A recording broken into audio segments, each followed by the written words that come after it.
Ricky Butterworth, or it might be Cindy Butterworth, says, where do you stand on the Great Reset the Liberals are planning on introducing? Well, let me just say that, first of all, what is this Great Reset?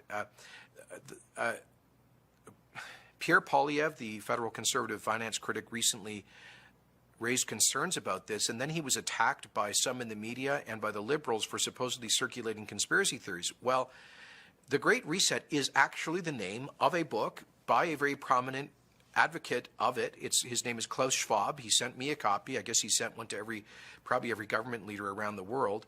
And Klause Schwaba's thesis in his book is that governments and societies, the world, should, quotes, seize the opportunity of the public health and economic crisis to reimagine the world and radically change policies.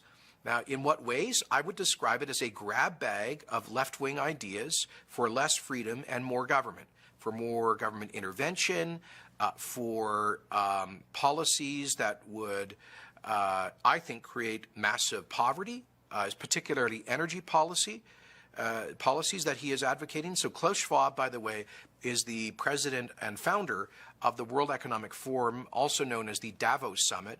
I call it the biggest gathering of global hypocrites in history. It's a little ski village in Switzerland, and every, I think, February, a couple of thousand super rich people, a lot of billionaires, millionaires, global CEOs, and politicians fly into Davos, men with hundreds of private airplanes. They go into Switzerland, and they spend a week basically lecturing the rest of the world, including especially working women and men, about how they should reduce their carbon footprint. The hypocrisy in that crowd is so thick you can't even cut it with a knife.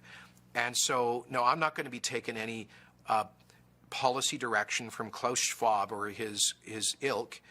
And what I find offensive, look, the so-called Great Reset is not a conspiracy theory.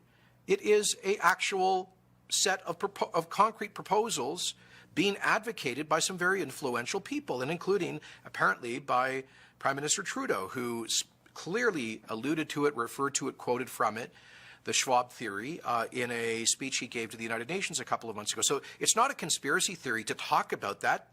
Those are the folks advocating it. And I think it's perfectly legitimate for democratically elected leaders, for me to say, heck no, we're not going to exploit or take advantage of a crisis to advance a political agenda.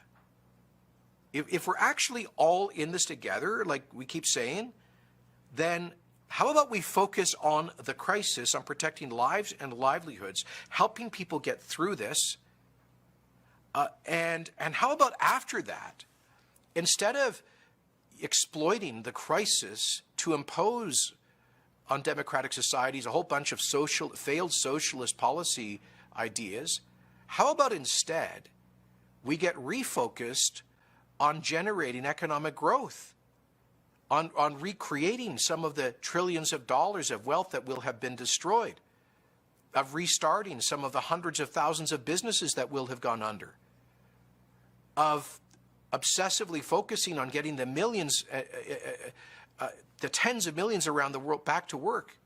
Those who have suffered most in the COVID era have been the poorest around the world. And so the notion that we would then drive them further into energy poverty through Klause Schwaba's policy agenda is, I just frankly find it offensive. So no, it's not a conspiracy, and nor is it a conspiracy theory. I think it's just very distasteful and regrettable that influential people would explicitly seek to take advantage of a crisis like this to advance their own political vision and values.